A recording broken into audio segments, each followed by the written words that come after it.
Baik, bicara menceraikan dalam kondisi emosi. Yang pertama kalau bicara syarat tolak itu, ya dia harus balik. Dia harus berakal dan bukan dipaksa. Jadi jumhur ulama berpendapat bahwasanya nggak sah kalau anak-anak kecil yang belum balik menceraikan istri.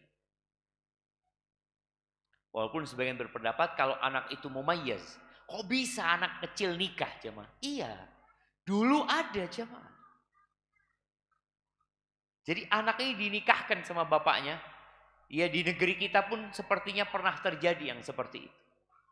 Wes kawin no anaknya. Ini sama-sama yang satu umur 7 tahun, yang perempuan umur 3 tahun. Sudah ya nikahkan ya? Iya, jadi sudah dinikah. Kan walinya. Kan bisa diwakilkan, nikah nih.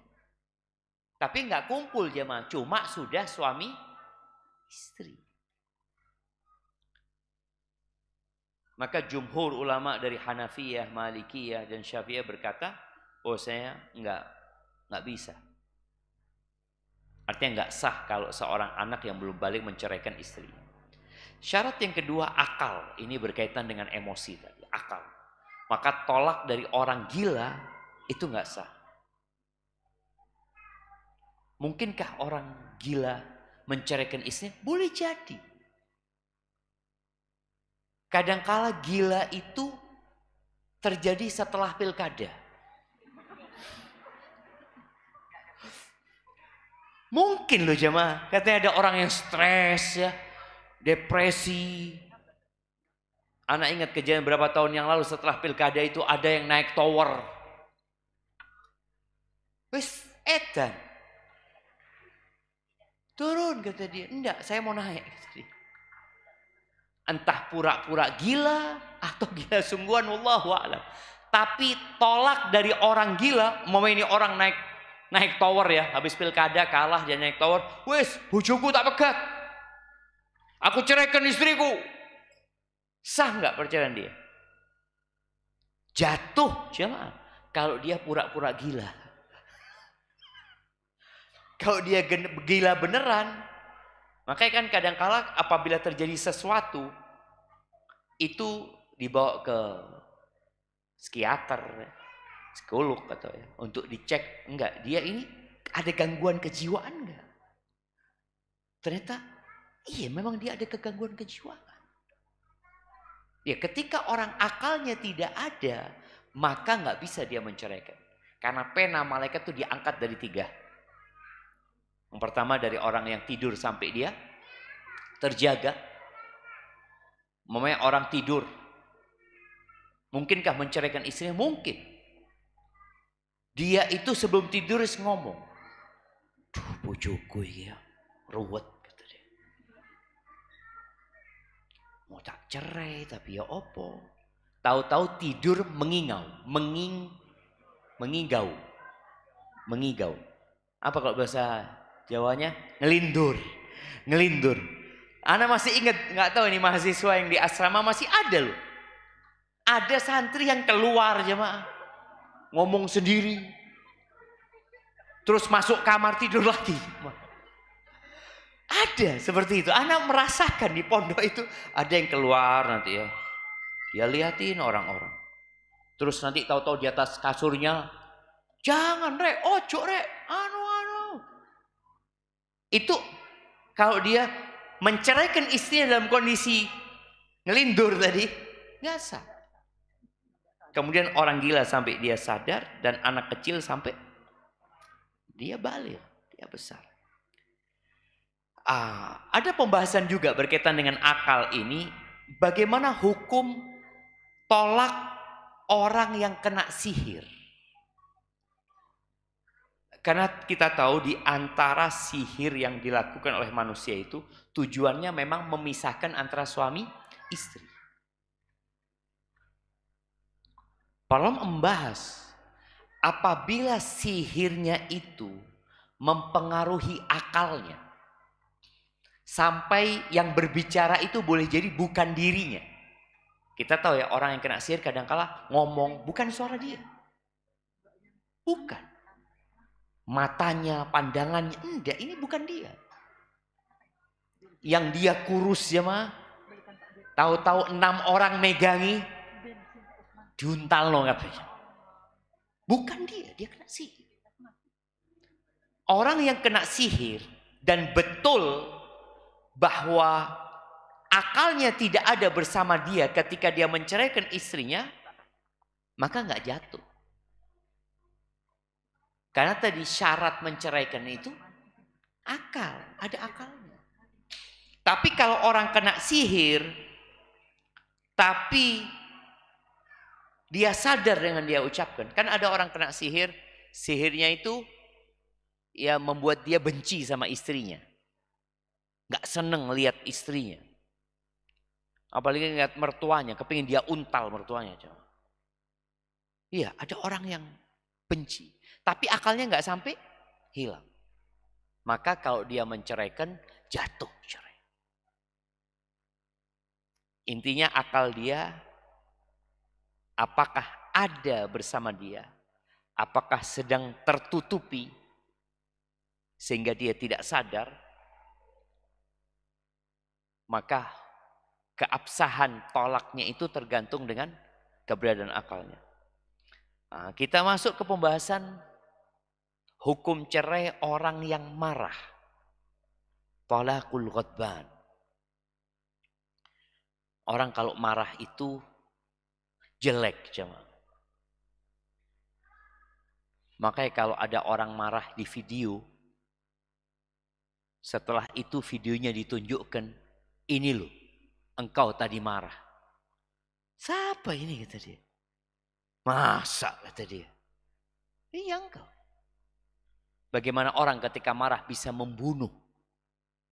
Dia bunuh orang itu. Ada seorang wanita yang tahu suaminya kawin lagi. Kemudian suaminya tidur, disiram bensin, diopong. Ada. Sampai mati suaminya. Kemudian dia menyesal. Pokoknya orang kalau sudah marah itu ya dikuasai sama setan. Bagaimana hukum tolak orang yang marah? Sedangkan kebanyakan orang menceraikan itu disebabkan marah. Rasul sallallahu alaihi wasallam mengatakan la taghdab. Ketika ada sahabat yang minta nasihat, nasihatnya apa? Jangan marah. La taghdab. Ini menunjukkan marah itu omongan yang diucapkan, ya, perbuatan yang dilakukan, dia akan dihisab. Baik, jumhur ulama berpendapat bahwasanya tolaknya orang yang marah itu jatuh. Walaupun ada di antara para ulama yang membagi emosi itu 3 macam. Yang pertama, ya orang yang marah biasa. Makanya sulit sebenarnya jamaah untuk mengukur marah ini. Dikatakan fulan marahnya biasa atau marahnya marah beneran. Marah yang keras sekali. Kalau orang itu marah biasa-biasa aja, maka jatuh cerai. Sepakat semua ulama. Apa dalilnya?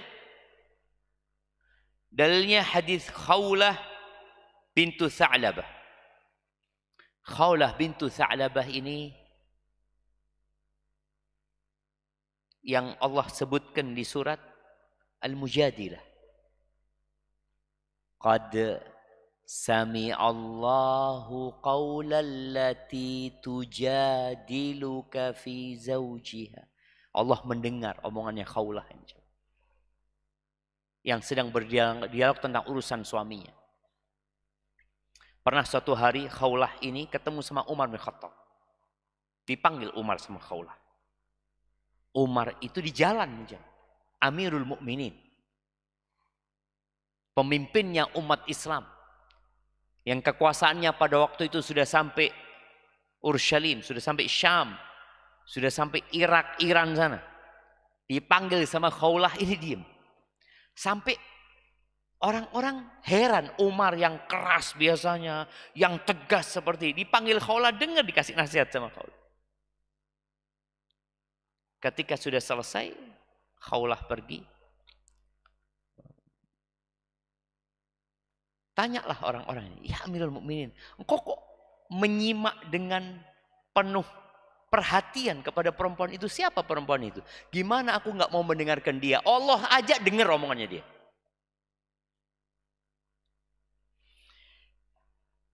Jadi kejadiannya, Khawlah ini punya suami namanya Aus ibn Samit. Iya, ada obrolan sama suaminya. Kemudian Khawlah ini membantah, menjawab. Dan ini penting juga buat para wanita, kalau suaminya ngomong ngasih tahu, kalau bisa jangan dijawab. Maksudnya jangan dibantah. Katakan iyalah. Nah, apalagi suaminya kondisinya marah, katakan iya. Ini Khawlah bantah. Faghadiba. Lalu marah suaminya. Fadhahara minha. Karena marah, akhirnya suaminya melakukan zihar. Zihar ini mengatakan kepada istrinya, anti alayya ka dhahri ummi. Engkau buat aku seperti punggung ibuku. Dan ibunya mahram. Artinya menyamakan istri dengan ibunya. Artinya haram sudah untuk dihubungi. Seakan-akan dia mengharamkan istrinya untuk diri. Ini namanya zihar. Wa kana syaikhan kabiran qad sa'a khuluquhu wa dhajir. Suaminya ini sudah tua renta, jemaah.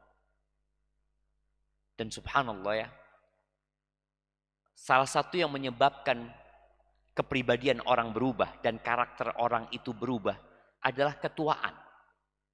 Makanya antum kalau punya orang tua, baik ibu atau bapak, ketika sudah tua renta, mudah marah, mudah tersinggung, wajar. Apalagi sakit, itu biasanya lebih perasa lagi. Ini Aus sudah kayak gitu tuh, dikatakan akhlaknya udah nggak bener dia. Dan orang yang suka mengeluh. Akhirnya Khawlah ini disebutkan, Khawlah ini nggak punya jilbab, nggak punya jilbab buat keluar rumah. Maka pinjem Khawlah ke rumah tetangganya.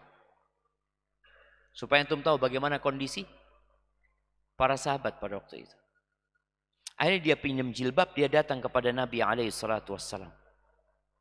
Maka dia ceritalah Khawlah tentang suaminya.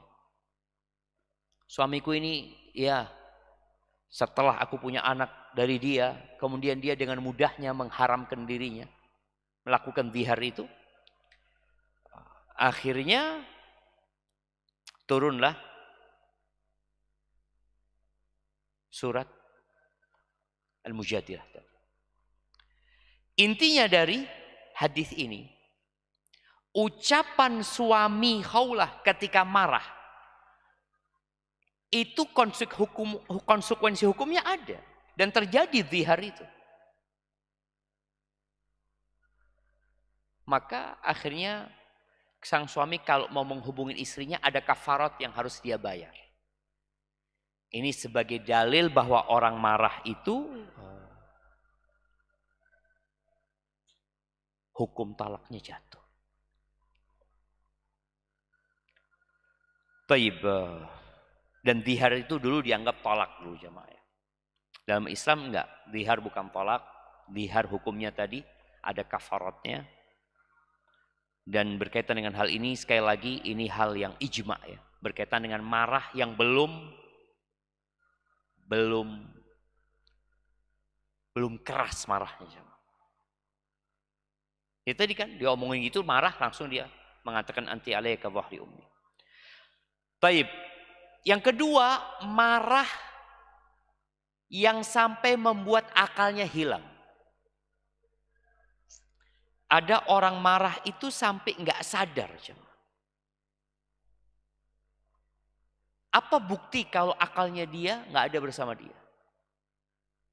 Dia nggak sadar, dia ngelempar sini, ngelempar sana, cuma teriak-teriak. Kemudian dia mengatakan, aku ceraikan engkau 1.000.000 kali. Sudah, sang istri akhirnya pulang ke rumah orang tuanya. Sang suami sadar, istriku mana? Loh, istrimu mana? Sudah kau ceraikan? Loh enggak, aku nggak nyeraikan istriku. Jadi dia benar-benar nggak sadar dengan yang dia ucapkan. Marah yang sampai puncaknya ini, yang sampai membuat akal itu hilang, seperti orang mabuk jamaah. Maka ulama sepakat nggak jatuh. Nggak jatuh. Kenapa? Karena akalnya nggak ada bersama dia. Maka dia dihukumi seperti orang gila. Dan ini ada yang menukil ijma bahwasanya orang yang marah sampai tertutup akalnya itu seperti orang gila sehingga nggak jatuh cerainya. Taib, yang diperselisihkan oleh para ulama, orang yang marah sampai tingkat kemarahan yang lumayan dahsyat tapi nggak sampai akalnya hilang. Dia sadar. Dia menceraikan istrinya dalam kondisi marah yang memuncak tapi dia sadar. Aku ceraikan engkau. Ya, namanya orang marah. Dia mungkin sambil menahan diri ingin melakukan KDRT sama istrinya. Tapi dia tahan, akhirnya dia ngomong. Dia menceraikan istrinya. Ini permasalahan yang diperselisihkan. Tapi 4 madhab sepakat jatuh. Jadi marah yang biasa, marah yang tengah-tengah ini, itu jatuh. Yang nggak jatuh itu marah yang menutup akal.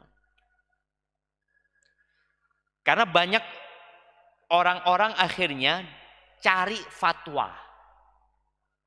Supaya talak yang dia ucapkan itu tidak sah. Dia berdalil mengatakan, saya marah waktu itu Pak Ustadz. Marah yang mana? Ini kan tadi standar marah yang mana itu yang sulit untuk ditetapkan. Kalau marah yang sampai puncaknya saya nggak sadar dengan saya ucapkan, nggak jatuh. Tapi kalau marah, ya saya marah, saya sadar gitu Ustaz, bahwa saya menceraikan istri saya. Tapi saya nggak kuat Ustaz, nahan diri Ustaz. Dan ini buat para wanita tadi, kalau suaminya sedang emosi, sedang marah, jangan memancing. Suaminya ngancam umpamanya, engkau kalau tetap nggak nurut saya ceraikan nanti. Ini kan masih ancaman, belum ya? Loh, ceraikan sekarang saja. Sekarang. Ada perempuan yang memancing jemaah. Loh, suami ditantang. Jadi jemaah.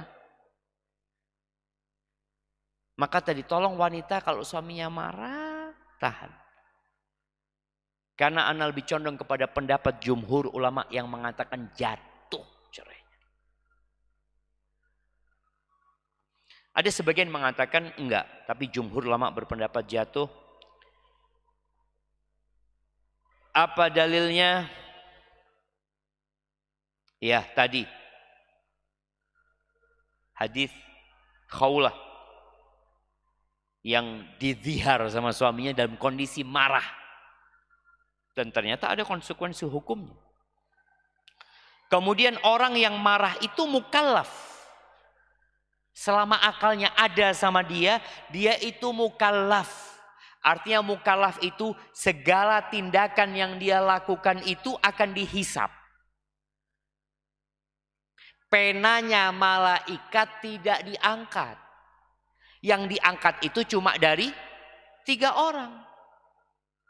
Majnun, yang tidur, sama yang belum balik. Nih orang marah, mukallaf dia. Makanya dilarang marah. Dan ketika Allah Azza wa Jalla menyebutkan tentang orang-orang yang bertakwa itu, apa kata Allah? Wal kadhiminal ghaidh. Orang yang menahan emosinya. Nabi SAW ini buat yang suka marah. Nabi SAW nggak pernah marah jamaah untuk dirinya. Beliau baru marah kalau agama yang dilanggar, syariat yang dilecehkan, baru beliau marah. Sedangkan kita kebanyakan marahnya untuk dirinya. Dan hampir tidak pernah marah untuk agamanya. Tidak pernah marah untuk agama. Coba antum lihat, kapan ana marah buat agama ya? Yang ada untuk diri kita. Dibully marah, dimaki marah, dibantah marah. Dan ini nasihat buat para suami ya. Iya, kita tahu istri nggak boleh kurang ajar. Istri nggak boleh bantah. Tapi kalau itu terjadi, antum sebagai pemimpin hendaklah memahami kondisi dia. Boleh jadi dia sedang datang bulan. Karena kejiwaan perempuan ketika datang bulan itu labil. Mudah marah. Kemudian boleh jadi ada sebab lain. Ini emak diganyang sama anaknya, tahu-tahu bapaknya datang ganyang juga. Akhirnya sang ibu membantah sang bapak atau sang suaminya. Jadi ingat, kalau ada orang marah, membunuh, tetap dia akan dihukum. Atau mengambil, merusak hartanya orang. Tetap ada konsekuensi hukumnya dia. Kemudian, kalau kita menjadikan talak orang yang marah ini tidak jatuh, maka semua orang yang berbuat jahat akan mengatakan, saya marah, saya naik pitam, saya ini. Loh iya, tapi kamu nggak boleh, tetap akan dihukum dengan yang kau katakan. Kemudian dalam kondisi marah atau ridho atau sedang kondisi senang, hukumnya sama. Karena urusan talak ini juga kondisinya mau main-main, mau serius, jatuh. Tapi ada yang mengatakan nggak jatuh talak itu. Dalam kondisi marah yang pertengahan tadi, ini pendapat Ibnul Qayyim rahimahullahu ta'ala. Dan mungkin kalau antum membaca fatwa Syekh bin Baz dan Syekh bin Utsaimin, mereka juga termasuk yang mengatakan tidak jatuh. Jadi kalau nanti antum baca fatwa Syekh Utsaimin, enggak, Syekh Utsaimin mengatakan enggak jatuh. Iya, betul. Tapi jumhur ulama berpendapat jatuh. Karena memang tadi bagaimana standarnya, bagaimana membedakannya. Jangan sampai akhirnya antum cari fatwa yang enak. Ustadz ngomong jatuh, tak tanya ustadz lainnya. Ya Ustadz, kayaknya fatwanya Syekh Utsaimin enggak apa-apa kan Ustadz ya. Padahal dia ceraikan istrinya selalu dalam kondisi marah. Cuma marah yang mana? Karena dalam pendapat yang membagi marah jadi 3 itu, mereka mengatakan marah yang tidak syadid itu jatuh. Terus antum mengukurnya? Ya saya tadi nggak bisa nahan diri. Saya kemudian menceraikan. Sadar. Dia jatuh cerai. Bagaimana hukum talakus sakran? Talak orang yang sakran. Sakron, apa sakron? Sakran itu mabuk jemaah. Ada 2 kondisi orang yang mabuk. Ada orang yang mabuk tapi dia punya alasan kenapa dia mabuk. Maka yang seperti ini nggak jatuh talaknya.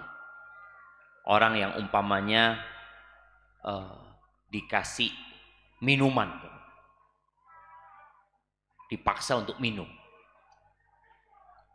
dia nggak mau minum. Atau orang yang mengkonsumsi sesuatu di dokter umpamanya ya, dia harus minum sesuatu ini untuk pengobatan umpamanya yang memang nggak ada obat lain. Pokoknya dia mabuknya itu secara agama diperbolehkan kondisi dia. Itu nggak jatuh cerai. Tapi kalau dia sengaja mengkonsumsi sesuatu yang membuat dia mabuk, maka ada dua pendapat ulama.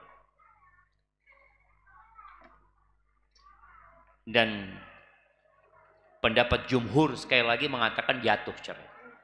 Jadi kalau orang sengaja minum, kemudian dia menceraikan istrinya, dalam kondisi dia mabuk atas pilihan dia, maka jatuh cerainya. Sebagian mengatakan tidak, tapi pendapat yang mengatakan jatuh itu sepertinya lebih kuat. Walaupun yang mengatakan tidak jatuh, kan orang ini akalnya nggak ada gitu loh. Iya, cuma dia menghilangkan akalnya dengan sengaja. Dia sengaja menghilangkan akal. Maka dengan apa yang dia lakukan, dia mukallaf. Dia akan dihisab.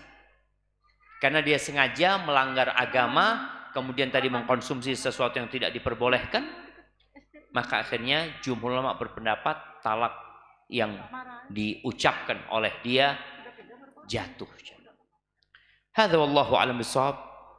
Kita masuk ke sesi tanya jawab. Masya Allah, ini pertanyaannya banyak banget jemaah. Semoga baik-baik saja pertanyaannya.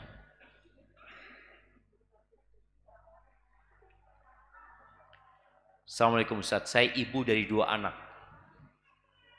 yang semua anak-anak saya bersekolah di Al-Irsyad.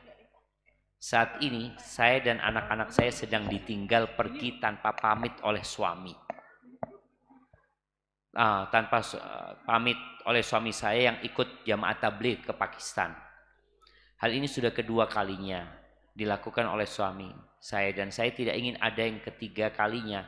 Apa harus saya lakukan untuk menghentikan kezaliman yang suami saya lakukan, serta amalan apa yang membuat suami saya kembali ke sunnah?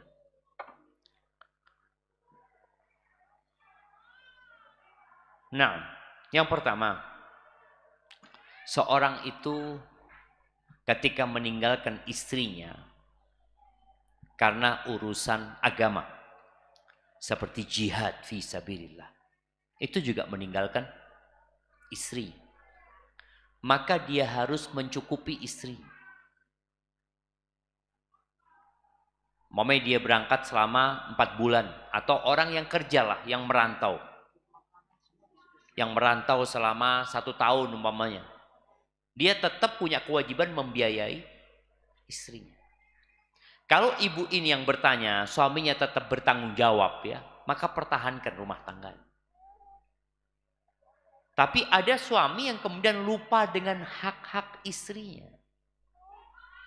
Hak-hak anaknya. Dia berkata, saya berjuang di jalan Allah umpamanya, saya akan berdakwah umpamanya. Tadi ketika mau berdakwah, kenapa harus jauh-jauh ke Pakistan umpamanya? Kalau berdakwah banyak orang-orang yang perlu didakwahi. Dan ketahuilah jamaah bahwasanya dakwah itu fardun alal kifayah. Artinya kalau sudah ada yang melakukan, yang lainnya nggak wajib. Sedangkan memberikan nafkah kepada istri dan anak itu fardu ain. Wajib suami memberikan nafkah kepada anak-anaknya. Ada sebagian suami mungkin yang mengatakan, "Ana Ustaz, keluar khuruj dia. Alhamdulillah istri dan anak-anak masih makan." Siapa yang ngasih makan? Tetangga-tetangga. Iya jemaah. Tetangga-tetangganya gitu loh. Sang suami berpikir dia telah melakukan kebaikan. Engkau mau berdakwah, silahkan menyampaikan agama Allah dengan syarat engkau punya ilmu. Tapi jangan sampai engkau menelantarkan yang menjadi kewajibanmu. Maka kalau bicara amalan apa saja yang bisa mengembalikan suami ya untuk belajar sunnah ini ya. Ya, yang pertama didoakan suaminya, kemudian diajak datang kajian. Mungkin dia berpendapat bahwa yang dia lakukan inilah yang paling baik dalam agama. Tapi coba cocokkan dengan sunnah Nabi SAW. Nabi SAW mengutus para sahabat berdakwah. Ali bin Abi Thalib dikirim ke Yaman. Siapa lagi? Mu'ad bin Jabal dikirim ke Yaman. Abu Musa al-Asy'ari dikirim ke Yaman. Aminu hadil ummah Abu Ubaidah Amir bin Jarrah dikirim ke Bahrain. Ketika orang-orang itu minta orang yang dikirim untuk mengajar di sana, Nabi SAW tidak menyuruh semua sahabat, dipilih yang memang punya kemampuan untuk melakukan itu. Tapi secara umum kita wajib berdakwah, jemaah. Mau itu ustadz nggak ustadz wajib berdakwah terhadap orang-orang yang menjadi tanggung jawabnya. Bapak wajib mendakwain anak-anaknya. Suami wajib mendakwain istrinya. Bos di perusahaan wajib mendakwain anak buahnya. Maka tolong yang menjadi kewajiban itu diselesaikan. Baru setelah itu ke tempat yang lainnya untuk menyampaikan agama Allah ini. Hadza wallahu a'lam bissawab. Assalamualaikum Ustaz. Ana nemuin baju. Tapi ana bilang biarin aja dulu. Siapa tahu nanti punyanya pemiliknya ambil. Tapi beberapa waktu kemudian 3 pekan berlalu belum ada yang ambil. Jadi ana ambil lalu ana cuci. Gimana hukumnya Ustaz? Jazakallah khair. Ya, kalau barang itu termasuk barang yang berharga, yang bakal dicari sama temennya, ya nggak bisa dimilikin sampai diumumkan selama 1 tahun. Dicuci nggak apa-apa, disimpan, diumumkan. Boleh jadi kita itu nggak mengumumkan, jam. Baju itu di sana, orang ini nyariin, nggak tahu di mana bajunya. Antum tidak memberikan informasi. Antum biarkan situ, kita tunggu. Loh enggak. Antum kalau memang antum ingin memilikinya atau ingin menggunakannya, antum umumkan dulu. Foto, mamanya sekarang sudah nggak perlu lagi mengumumkan kalau dulu kan mengumumkan di tempat-tempat kumpulnya orang, sekarang diumumkan di mana? Status antum di medsos diumumkan. Ditunggu sampai 1 tahun. Kalau memang bajunya itu baju yang berharga.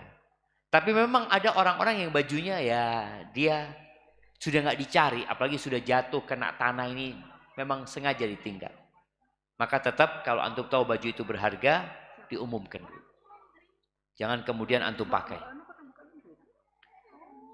Hadza wallahu a'lam bishawab.